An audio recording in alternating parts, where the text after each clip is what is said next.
Rádio Rio de Janeiro, a emissora da Fraternidade, passa a apresentar Luz na Penumbra, programa que leva ao seu coração a mensagem da doutrina espírita.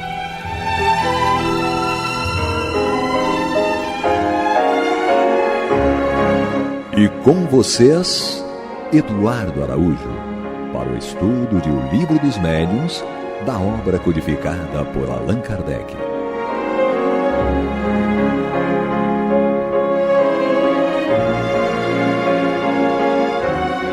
Olá, prezados amigos da Rádio Rio de Janeiro, sejam todos muito bem-vindos. Está entrando no ar o programa Luz na Penumbra, com o estudo de O Livro dos Médiuns de Allan Kardec. Comigo, Eduardo Araújo, com ela, Maria de Fátima Miranda. Que Jesus nos conduza e nos fortaleça. E o nosso amigo Paulo Renato, que nós não sabemos se poderá estar conosco hoje. Vamos ver. Que Deus abençoe o nosso Paulo Renato. Nós estamos no capítulo 11, que trata da sematologia e tipologia. Na verdade, nós vamos iniciar o capítulo 11, tá? Sematologia e tipologia. Que vai tratar aí da linguagem dos sinais e das pancadas, a tipologia alfabética. E iniciando aqui no item 139, a linguagem dos sinais e das pancadas. Diz aqui Allan Kardec: as primeiras manifestações inteligentes foram obtidas por meio de pancadas ou da tipologia. Esse meio primitivo, que se ressentia das condições iniciais da arte, só ofereceria recursos muito limitados, tudo se reduzindo nas comunicações. Há respostas monossilábicas por sim ou por não, mediante convencionado número de pancadas. Mais tarde, como já dissemos, esse método foi aperfeiçoado. As pancadas podem ser obtidas de duas maneiras: com o concurso de médiuns especiais. Geralmente, esse modo de operar exige certa aptidão para as manifestações físicas. A primeira, que se poderia chamar de tipologia basculante, consiste no movimento da mesa, que se levanta de um só lado e cai batendo com um dos pés. Basta para isso que o médium ponha a mão na sua borda. Se desejar conversar com determinado espírito, será necessário evocá-lo. Caso contrário, manifesta-se o primeiro a chegar, ou o que esteja acostumado a apresentar-se habitualmente. Tendo convencionado, por exemplo, que uma pancada significará sim e duas não, ou vice-versa, o que é indiferente, o experimentador dirigirá ao espírito as perguntas que quiser. Mais tarde veremos as perguntas que devem ser evitadas. O inconveniente deste método está na brevidade das respostas e na dificuldade de formular a pergunta de modo a permitir a resposta por um sim ou por um não. Suponhamos que se pergunte ao espírito: que desejas? Ele só poderia responder com uma frase. Será preciso então dizer: desejas isto? Não. Aquilo? Sim. E assim por diante. Então está aí o item 139, mostrando para a gente o quanto que era difícil no início, né, a comunicação com os espíritos através desse método.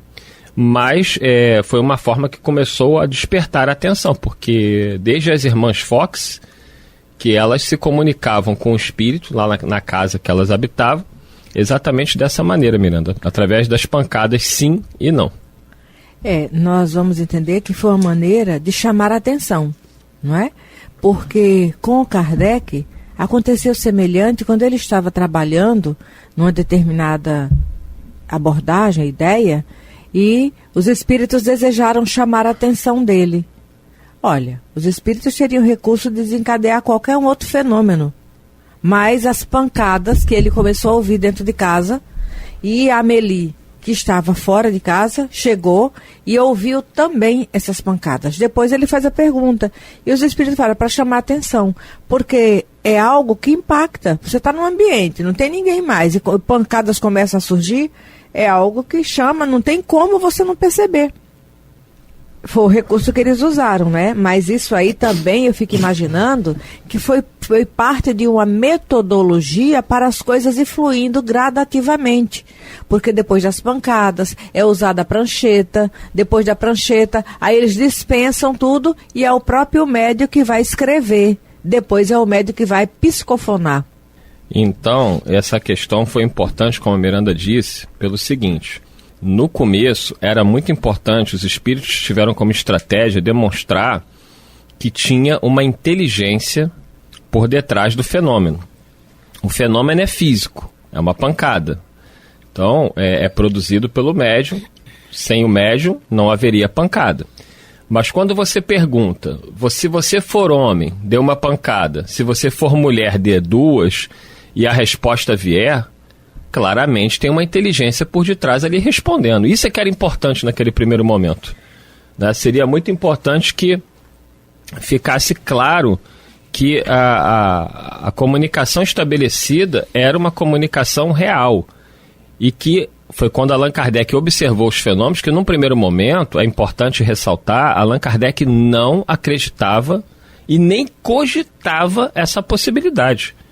Quando os amigos de Allan Kardec conversam com ele sobre o assunto, o primeiro que conversa, ele não leva muito a sério, ele não dá crédito, porque era um amigo que ele achava que era muito exaltado.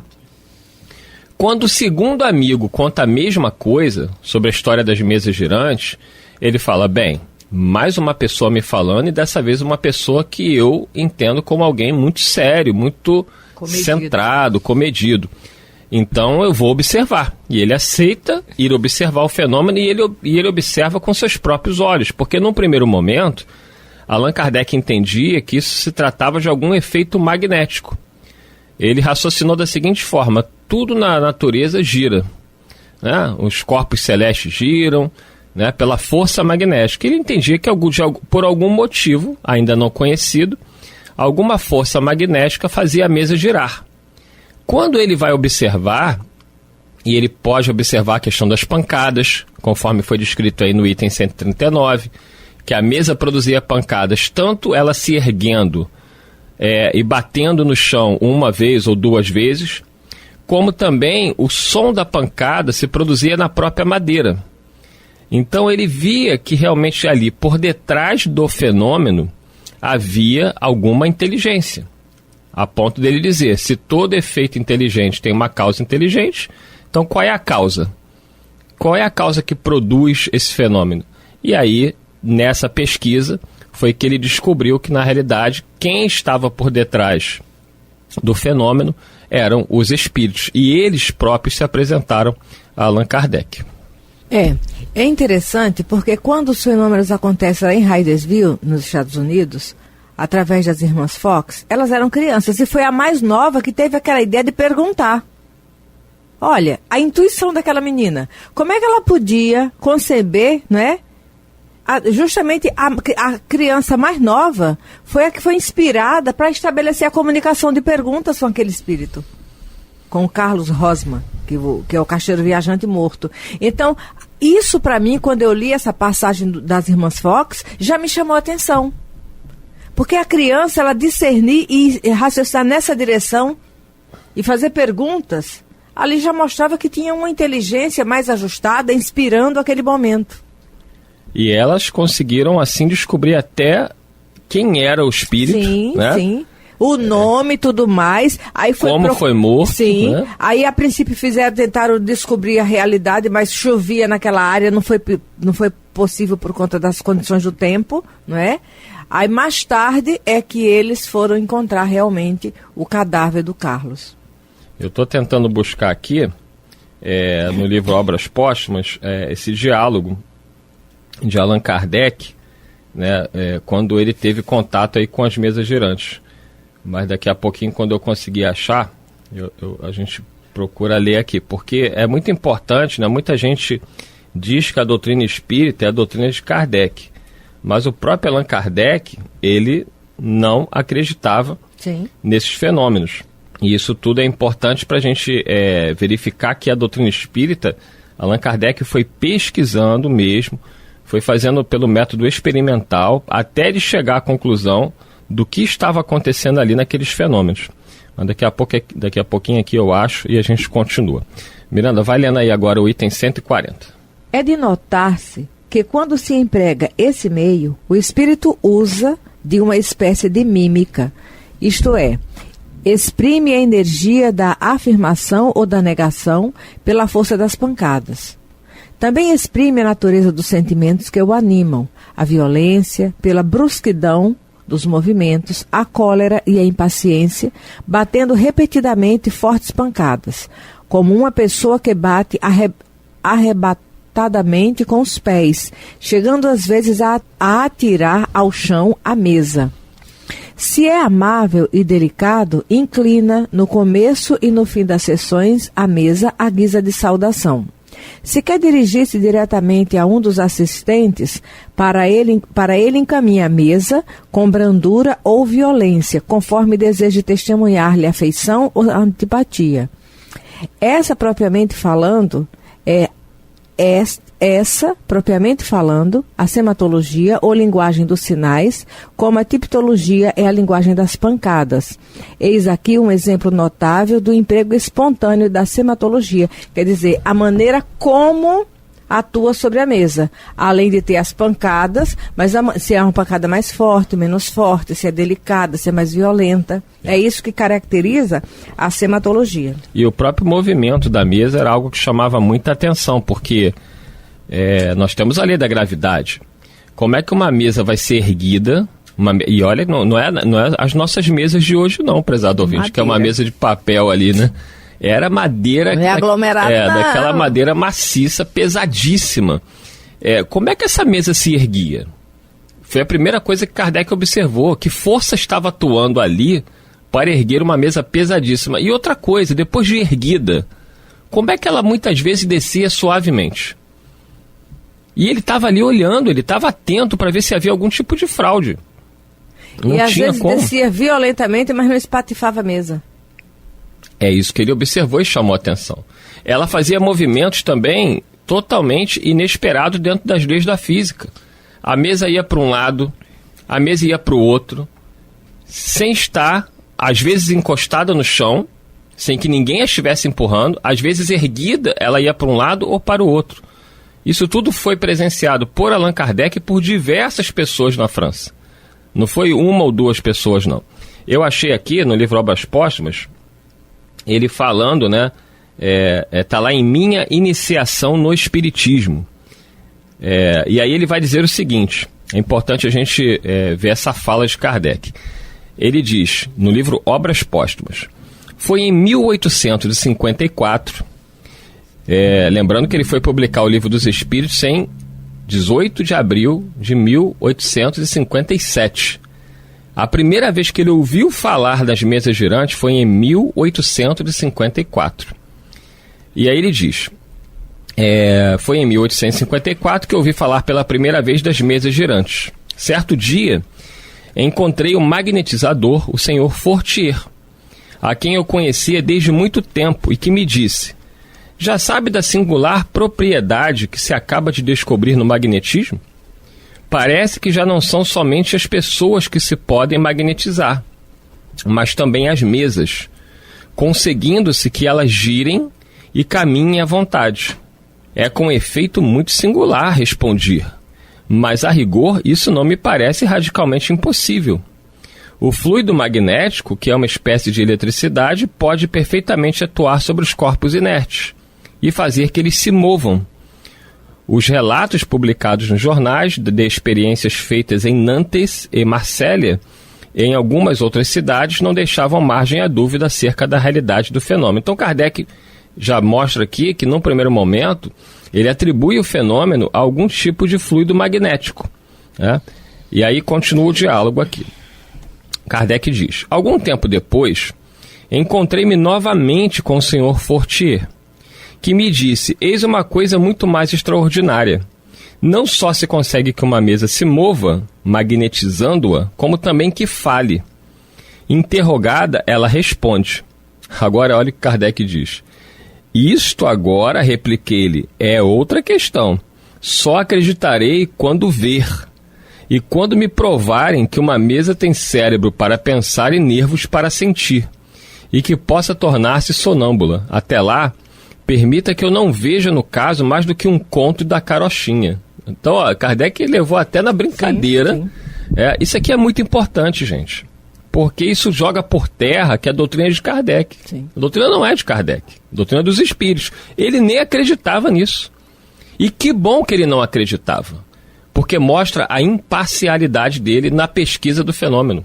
Ele foi não acreditando. Ele achava que aquilo ali era conto da carochinha.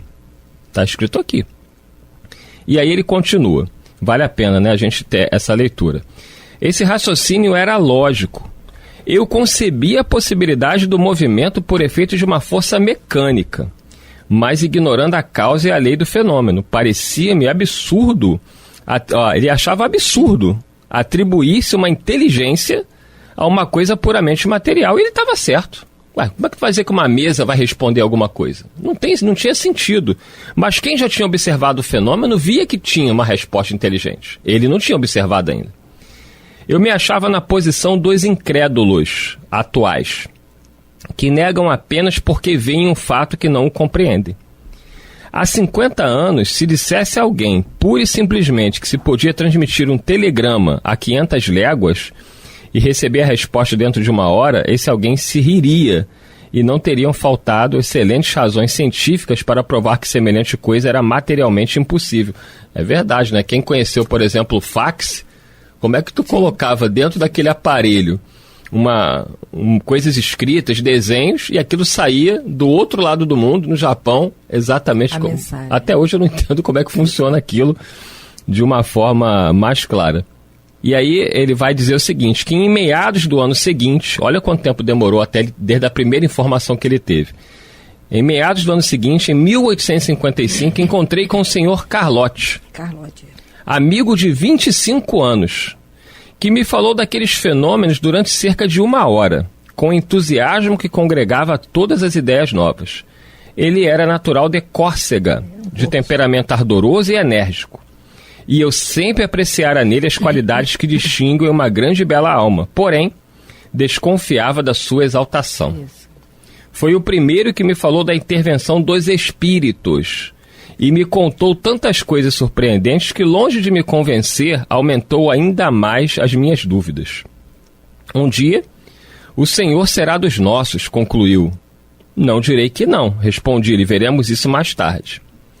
Passado algum tempo, continua Kardec, passado algum tempo, lá pelo mês de maio de 1855, eu fui à casa da sonâmbula senhora Roger, em companhia do senhor Fortier, seu magnetizador.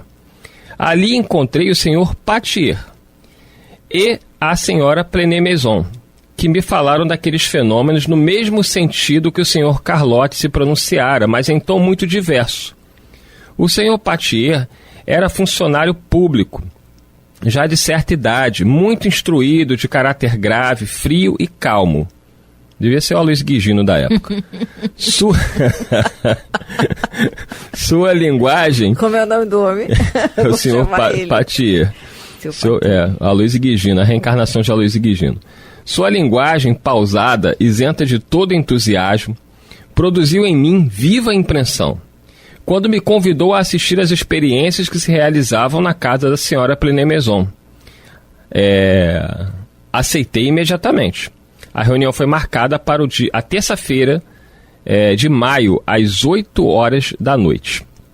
Foi aí que pela primeira vez, então nesse dia aí de maio, às 8 horas da noite, uma terça-feira, foi aí que pela primeira vez presenciei o fenômeno das mesas que giravam, saltavam e corriam em condições tais que não deixavam lugar para qualquer dúvida. Então, nesse dia, nesse momento, ele viu com os próprios olhos dele e ele falou, não tem como duvidar disso daqui. Sim. Não eram pessoas sérias que estavam com ele. Não era nenhum brincalhão. Aí nós vemos esse planejamento dos espíritos, porque primeiro as pancadas rudimentares lá em Hydesville, né? Depois se espalha ali na Europa. Aí chega aos salões da França. A coisa vai evoluindo, passa para uma prancheta. Da prancheta, gradativamente, até chegar à mediunidade na condição de um instrumento humano. Aí ele diz ainda: assisti também a alguns ensaios muito imperfeitos da escrita mediúnica numa ardósia, que já era uma evolução das pancadas, sim, às mesas, das mesas à ardósia. Sim. Quer dizer, os espíritos foram testando outras possibilidades para mostrar a eles, né? Para envolver, para chamar a atenção e convidar o raciocínio. Essa ardósia com o auxílio de uma cesta. Isso, se vocês colocarem no Google aí e colocar ardósia, cesta, mesas girantes, vai aparecer tudo isso aí, as imagens, né, dos objetos que eram utilizados. E Kardec complementa: minhas ideias estavam longe de precisar-se, mas havia ali um fato que necessariamente decorria de uma causa. Eu entrevia naquelas aparentes futilidades, no passatempo que se faziam daqueles fenômenos, qualquer coisa de sério, como que a revelação de uma nova lei, que tomei a mim estudar a fundo. É maravilhoso ler isso aqui, né? É como tudo começou nas palavras do próprio Allan Kardec. Gente, leiam aí, né? Tá no livro Obras Póstumas, quando ele fala sobre a minha iniciação no Espiritismo, mostrando a humildade de Allan Kardec, deixando muito claro que ele não acreditava naqueles fenômenos, que ele achava que era conto da carochinha, e ele ouviu um amigo, aí conversaram, mas ele não foi muito adiante, não confiou muito. Depois que ele ouviu outro, e depois que ele ouviu o Aloysio Guigino, que era o seu Patier, que a coisa fluiu. Ele falou: não, se o seu Patier falou, é porque tem alguma coisa de sério nisso daí. E quando ele aceita ir na casa da senhora Plené Maison, reencarnação de Miranda, entendeu? Misericórdia. A reencarnação de Miranda, a senhora Plené Maison.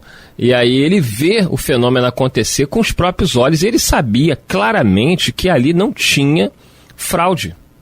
Eram pessoas sérias que estavam reunidas, eram pessoas que ele conhecia. Ele estava olhando com seus próprios olhos a mesa girar, a mesa se movimentar de uma forma totalmente fora das leis conhecidas da física. As respostas, as perguntas, e aí claramente ele viu que tinha algo de muito sério ali, que muitas pessoas não estavam tomando consciência, né? Na França, naquele momento, chegava-se a marcar reuniões para passatempo. Vamos marcar uma reunião para ver as mesas girarem. As pessoas não tinham a menor noção do que aquilo ali representava. E era uma doutrina, né, que depois o Espírito de Verdade vai falar com Kardec sobre isso, no próprio livro Obras Póstumas, no diálogo dele com o Espírito da Verdade. Ele fala: não te penses que te bastará publicar 1, 2 ou 10 livros. O que estás trabalhando vem para abalar e transformar o mundo inteiro. E olha que mediunidade já era presente na Terra, não é? Porque o oráculo de Delfos lá, já ó. Então, meus amigos, Allan Kardec eu fico imaginando como foi esse primeiro momento, né, em que ele toma contato com isso. Eu estou aqui buscando a frase exata do Espírito de Verdade. Ele diz: previno-te que a tua missão é rude, visto que se trata de abalar e transformar o mundo inteiro. Então ele já deixou Kardec prevenido de que a missão seria rude e que ele viria abalar e transformar o mundo inteiro. E aí vai dando os alertas, né? Não penses que te basta publicar 1 livro, 2 livros ou 10 livros, para em seguida ficares tranquilamente em tua casa. Terás que expor a tua pessoa. Suscitarás contra ti ódios terríveis, inimigos obstinados se conjurarão para a tua perda. Serás alvo da malevolência, da calúnia, da traição mesma daqueles que te parecerão os mais dedicados. E aí Kardec, depois dessa mensagem, diz que tudo o que o Espírito de Verdade alertou a ele aconteceu. Mas é isso, é realmente uma leitura muito importante aí, que nós aconselhamos que vocês possam fazer do livro Obras Póstumas, desse relato de Kardec, de como tudo começou. E na semana que vem, nós damos aí sequência ao nosso estudo, já no item 140 do Livro dos Médiuns. Muita paz a todos. Que Jesus nos conduza. Você está ouvindo o programa Luz na Penumbra.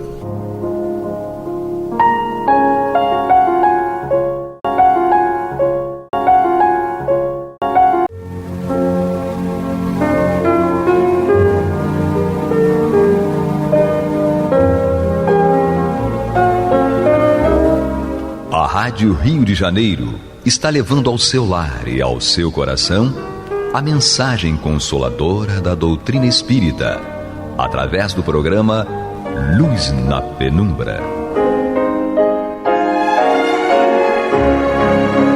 E agora com vocês, Amaury Santos e Astênio Oliveira, para comentar os textos da Revista Espírita de Allan Kardec no período de 1858 a 1868. Olá, amigos, olá, irmãos. Estamos aqui mais uma vez para estudarmos a Revista Espírita de 1858 a 1868. Lembrando sempre a vocês o Clube da Fraternidade. Colaborem, né? Traga um amigo, um irmão, um primo, uma prima, para colaborarem também. Pelo telefone 3386-1422. 3386-1422. Vamos estudar, eu, Amaury Santos e Astênio Evangelista de Oliveira. Vamos agora, né? Astênio, o que você tem a nos dizer? Prosseguimos com a Revista Espírita de dezembro de 1858. No programa anterior, nós estávamos estudando o tema fenômeno de bicorporeidade. E nós narramos, né, a gente vai repetir só o último parágrafo que nós vimos no programa anterior, de um filho que foi tornado médium em razão de um processo de magnetismo feito pelo pai. Eu me lembro. Isso. E aí, nesse caso específico, esse jovem, ele manifestou ao guia espiritual dele que ele gostaria de ter uma experiência semelhante à de um médico que ele leu num livro sobre o magnetismo, né, que foi visitar amigos, né, numa viagem astral, né, mas que foi visto lá pelos amigos, né, conversou com os amigos, essa coisa toda, não permaneceu invisível como espíritos, né? E aí o guia espiritual dele prometeu a ele que iria fazer aquilo com ele no dia seguinte. Essa manifestação dele de vontade ocorreu num sábado. O espírito falou com ele: amanhã, domingo, você não vai precisar se levantar cedo para ir trabalhar. Então, às 8 horas você vai dormir e até 8h30 você vai visitar os seus amigos em Londres, os amigos que ele mesmo tinha indicado, quais que ele queria, né? Então, só para a gente entender o parágrafo que a gente terminou, que dizia o seguinte: na sexta-feira seguinte eu trabalhava em uma de minhas máquinas e, como de hábito, eu fumava, pois já havia almoçado. Olhando a fumaça do cachimbo, meu filho diz: olha, há uma carta na fumaça. Como vês uma carta na fumaça? Tu a verás, responde ele, pois eis que o carteiro a está trazendo. E, efetivamente, o carteiro veio entregar uma carta de Londres, na qual os amigos de meu filho o censuravam por não haver passado com ele senão alguns instantes no domingo precedente, das 8 às 8h30, com uma porção de detalhes que seria longo demais repetir aqui, entre os quais o fato singular de ter almoçado com eles. Como disse, tenho a carta a provar que nada inventei. Então a gente estava até brincando, né, no final do último programa, que ele, embora estivesse presente lá apenas com um perispírito materializado, ainda assim ele almoçou, né? Quer dizer, só para a gente guardar essa informação, porque entender essa informação a gente não vai entender nunca, né? Exatamente. Como é que um perispírito, né, ingere comida física, né? Sabe? Enfim, mas ele estava ali materializado, ainda que fosse momentaneamente, ele estava ali materializado, visível, palpável, essa coisa toda, né? Mas é algo que não dá para dizer, entendi 100%, não dá para entender 100% não. Bom, aí prossegue Kardec. Tendo sido narrado o fato acima, disse um dos assistentes que a história se reporta, a história aqui com H maiúsculo, então a história da humanidade e tal, né? Sim. Então, tendo sido narrado o fato acima, disse um dos assistentes que a história se reporta a diversos fatos semelhantes, e citou Santo Afonso de Liguori, canonizado antes do tempo requerido por se haver mostrado simultaneamente em 2 lugares distintos, o que passou por milagre, né? Então, o Santo Afonso de Liguori teve a mesma experiência do Antônio de Pádua. E, em razão dessa experiência, ele foi canonizado antes do tempo, né? Sim. Bom, Santo Antônio de Pádua achava-se na Espanha. Aqui o tradutor faz uma observação, porque Kardec está, provavelmente, a memória dele nesse momento deu uma pequena... um pequeno desvio, né, em que ele fala assim: Santo Antônio de Pádua achava-se na Espanha. Aí o tradutor coloca aqui, na verdade, Santo Antônio pregava na Itália, e no instante que seu pai ia ser supliciado em Portugal, Lisboa. Então, os fatos históricos são esses. Mas na hora de Kardec escrever aqui, ele se confundiu onde é que ele estava, que é totalmente natural, né? A gente faz isso a toda hora. E eu me lembro que ele, em Santo Antônio de Pádua, ele aparece para defender o pai. Isso, né? Então, ele ia ser enforcado. Isso, que ele fala assim, na verdade, Santo Antônio pregava na Itália, no instante que seu pai ia ser supliciado em Portugal. Tá? Então, esse é o fato histórico. Tá? Então, o Kardec fala assim: Santo Antônio de Pádua achava-se na Espanha, lê-se na Itália, né? E no instante em que pregava, né, seu pai, acusado de assassinato, ia ser supliciado em Pádua, em verdade, Portugal. Tá? Sim. Nesse momento, aparece Antônio, demonstrando a inocência do pai e revelando o verdadeiro criminoso, que mais tarde sofreu o castigo. Foi constatado que no mesmo instante Santo Antônio pregava na Espanha. Na verdade, pregava na Itália. Na Itália. Então, no mesmo instante que ele estava lá no tribunal defendendo o pai e, obviamente, sendo ouvido pelos juízes... O corpo dele estava na Itália. O corpo dele estava na Itália. Estava predicando, não durante esse momento em que em espírito, ele foi a Portugal de defender o pai, né? Bom, tendo sido evocado, dirigimos as seguintes perguntas a Santo Antônio de Liguori. Então, o Santo Antônio de Liguori, ele desencarnou em 1787. Ele foi evocado aqui lá por 1850 e tanto, né? Quando foi evocado na Sociedade Parisiense de Estudos Espíritas. Eu fico pensando assim, como é que é interessante a doutrina espírita, né? Perto da minha casa existe a igreja de Santo Afonso, lá na Tijuca, que é uma grande igreja, uma multidão frequenta aquela igreja, né? Assim, tudo daria para ter um contato com Santo Antônio com Santo Afonso, né? De Liguori. Aqui foi evocado na Sociedade Parisiense de Estudos Espíritas. E eu chamo a atenção para a questão de que ele tinha desencarnado em 1787. Muito provavelmente ainda permanecesse desencarnado. Exato. Né? Eu digo muito provavelmente porque não é impossível evocar espíritos dos vivos, né? Então, tendo sido evocado, dirigimos-nos às seguintes perguntas a Santo Antônio de Liguori. 1. O fato pelo qual fostes canonizado é real? Ele responde sim. Então, esse fato que ele foi canonizado foi esse de ter sido visto em outro local, né? Enfim. Bom, esse fenômeno é excepcional? Foi perguntado ao Santo Afonso. Ele responde, não, pode apresentar-se em todos os indivíduos desmaterializados. Obviamente, quando ele fala em indivíduos desmaterializados, são homens que não são muito materializados, né? Muito materialistas, muito apegados à matéria. Né? Então, se não se tratar de um homem desmaterializado, esse fenômeno é possível.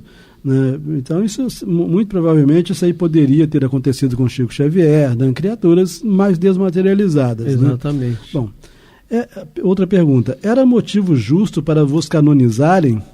E aqui pareceu que o Santo Afonso ainda era meio vaidoso, porque a pergunta foi, esse fato de você ter sido visto em mais de um lugar, só por isso?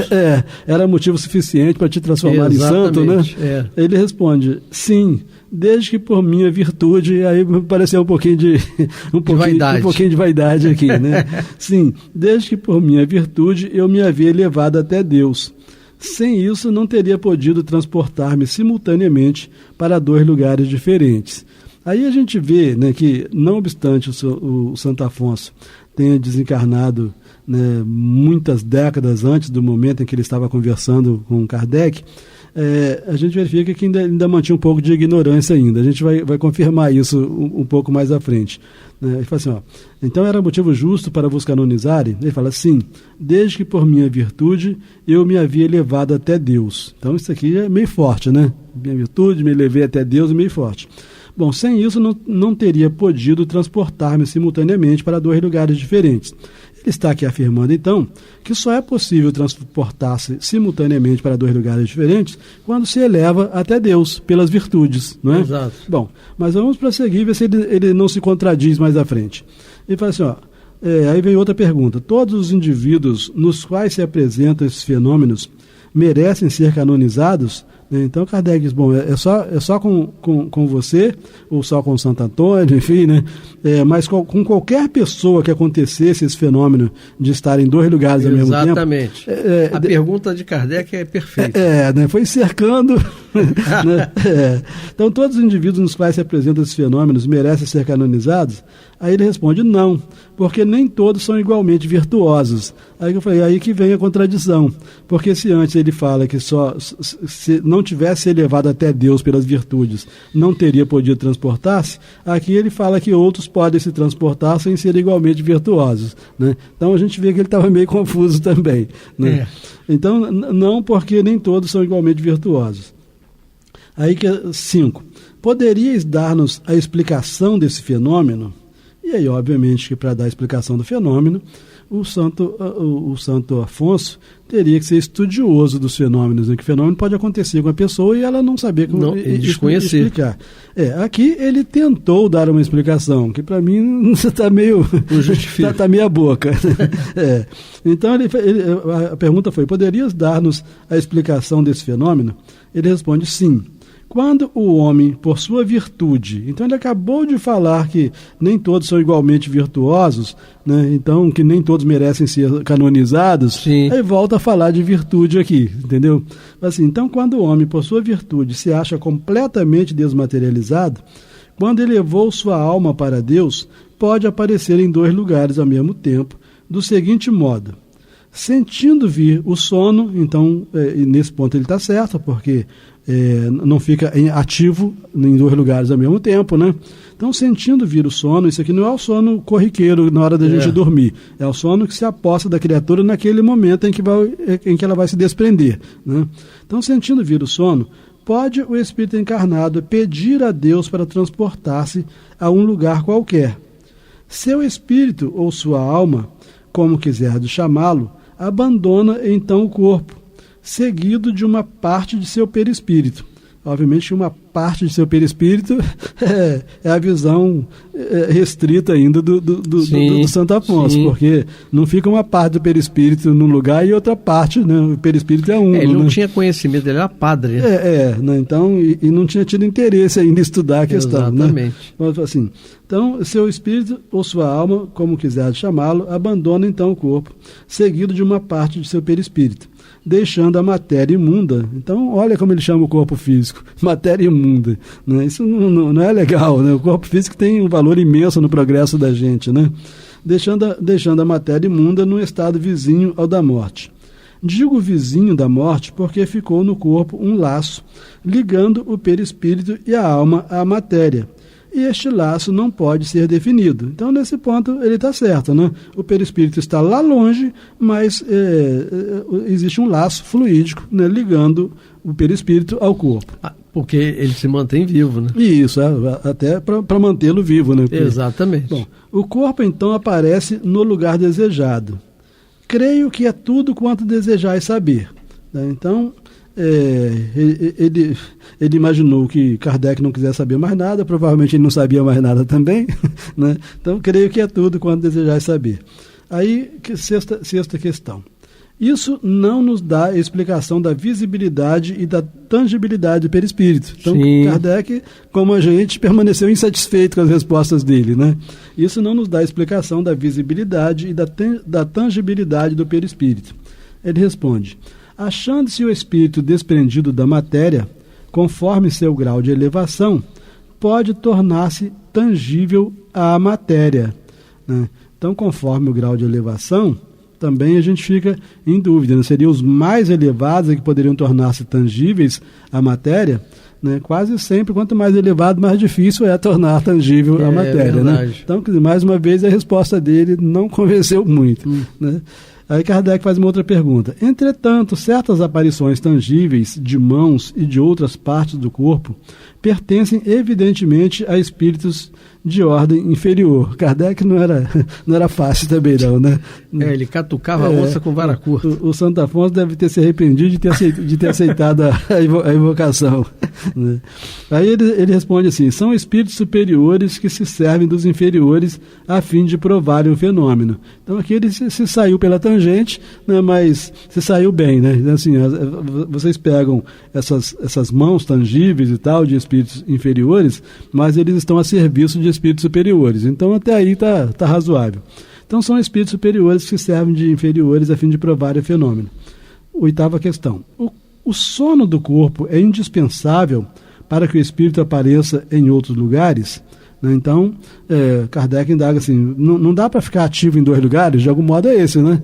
Eu tenho que necessariamente entrar no sono? O sono do corpo é indispensável para que o espírito apareça em outros lugares?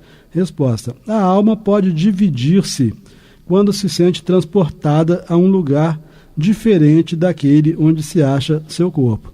Mais uma vez, uma resposta, né, sem sentido, né? Mas, saindo pela tangente. Né? Dizendo que a alma pode dividir-se, né? Quer dizer, obviamente que se considerar a alma como espírito e que ela é indivisibilidade. Né? Então, eu falei, mas de qualquer forma, se estiver considerando aqui a alma ou espírito, né, como um ser único que detém o perispírito e o corpo, então dividir-se no sentido de o corpo num lugar e o perispírito em outro está correto. Mas deixar a alma, a parte da alma num lugar e a parte da alma em outro lugar. Exatamente. Né? Então ele fala assim, a alma pode dividir-se. A alma se divide? Não. Ele fala assim, a alma pode dividir-se quando se sente transportada a um lugar diferente daquele onde se acha o seu corpo. Teria sido mais bonito se ele dissesse, eu não sei responder essa pergunta. É isso aí. Né? Bom, questão número 9. Estando mergulhado em sono profundo, quando seu espírito aparece a lures, o que aconteceria a um homem que fosse subitamente despertado? Então, esse homem que tem a bicorporeidade, se o espírito está lá longe, né? E o corpo está dormindo cá na igreja, na casa, enfim de coisa. Aí alguém vem e acorda, né? Então, estando mergulhado em sono profundo, quando seu espírito aparece a lures, o que aconteceria a um homem que fosse subitamente despertado? Ele diz, isso não ocorreria, porque se alguém tivesse a intenção de o despertar, o espírito retornaria ao corpo, pois lendo o pensamento saberia prever essa situação. Mais ou menos, né? Porque se o espírito está longe, ele não vai ler o pensamento do outro, né? Mas de qualquer forma, o que é razoável a colocação dele, né? Que na medida em que alguém se aproxime do corpo dele, é como se ele percebesse a aproximação do corpo dele e se preparasse para o retorno imediato, né? Aí em seguida vem uma informação de Kardec. Fala assim, Tácito refere um fato análogo. Então, esse Tácito aqui com T maiúsculo, é uma pessoa, né? Então, sobre esse fato análogo, o tradutor aqui informa que é da editora, a observação é da editora. Ele diz que refere-se a Públio Cornélio Tácito, que viveu de 56 a 120, e foi um historiador latino. Tá? Então, Tácito refere um fato análogo. Que fato que Tácito revela? Isso lá no início da nossa era. Assim, durante os meses que Vespasiano passou em Alexandria, aguardando a volta periódica dos ventos estivais da estação em que o mar oferece segurança, muitos prodígios aconteceram, pelos quais se manifestaram a proteção do céu e o interesse que os deuses tomavam por aquele príncipe. Esses prodígios redobraram em Vespasiano o desejo de visitar a morada sagrada dos deuses, para consultá-los sobre as coisas do império. Ordenou que o templo fosse fechado para todos, e tendo nele entrado, estava muito atento ao que ia dizer o oráculo. Dentro do contexto aqui, porque o oráculo tem mais de um sentido, mas dentro do contexto aqui, o oráculo seria uma espécie de médium, né? Então ordenou que o templo fosse fechado para todos, e tendo nele entrado, estava muito atento ao que ia dizer o oráculo, quando percebeu, por trás de si, um dos eminentes egípcios chamado Basílide, Então o templo estava fechado, não podia entrar ninguém, né? E ele percebeu atrás dele um dos mais eminentes egípcios, chamado Basílide, que ele sabia estar doente em lugar distante muitos dias de Alexandria. Perguntou aos sacerdotes, até porque se ele estava doente, ele não podia ter se locomovido até ali, né? Então perguntou aos sacerdotes se Basílide viera ao templo naquele dia. Informou-se com os transeuntes se o tinham visto na cidade e, por fim, despachou alguns homens a cavalo para colher informações sobre ele, vindo a saber que no momento em que Basílide lhe aparecera, estava a 80 milhas de distância. Desde então, não mais teve dúvida de que a visão era sobrenatural, e o nome de Basílide lhe ficou valendo por um oráculo. Então isso está em Tácito, Histórias, livro 4, capítulos 81 e 82. Então a gente vê que no início da nossa era, né, o Tácito viveu de 56 a 120. Vamos lembrar também para o público, né, que Vespasiano foi imperador de Roma. Sim. Né, e sofreu essa influência, né, nesse local. Sim. E ao que diga, era um bom imperador, né? Porque era um bom imperador. Os céus se interessavam por ele, exatamente, né?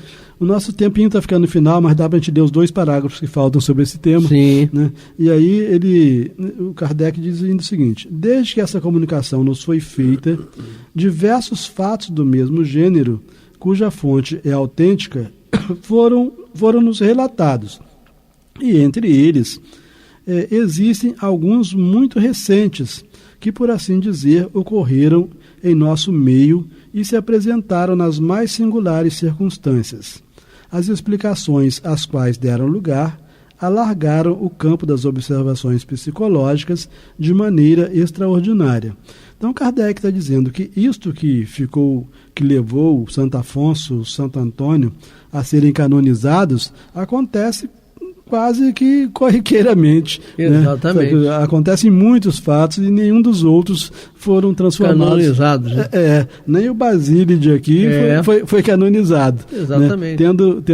Estando relatado na história, o que aconteceu com ele foi o mesmo que aconteceu com o Santo Afonso e com o Santo Antônio. Bom, e aí o último parágrafo, então, sobre esse tema, que é fenômeno de bicorporeidade, Kardec diz o seguinte: a questão dos homens duplos, outrora relegada entre os contos fantásticos, parece ter, assim, um fundo de verdade. A ela retornaremos brevemente. Né? Então, nós temos no meio espírita, nós temos no meio espírita várias informações sobre os homens duplos, né? Mas acabou o nosso tempo. Meu amigo, terminamos mais uma vez a Revista Espírita de 1858 a 1868. Eu, Amaury Santos e Astênio Evangelista de Oliveira. Lembrando a vocês colaborarem com o Clube da Fraternidade 3386-1422. Muita paz.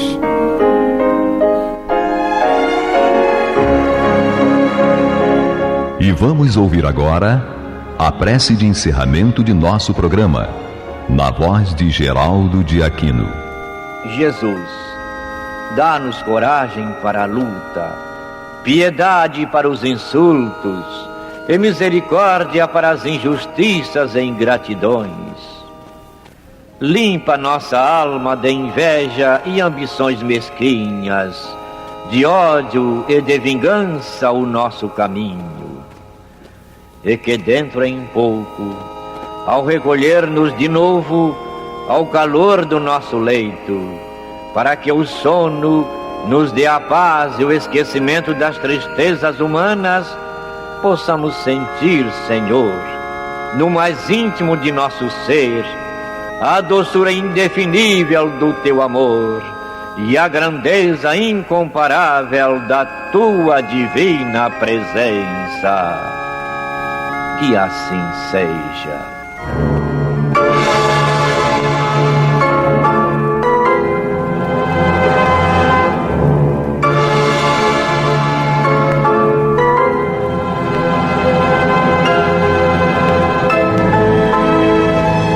Acabamos de apresentar o programa Luz na Penumbra, e voltará a ser apresentado amanhã às 21 horas nesta emissora.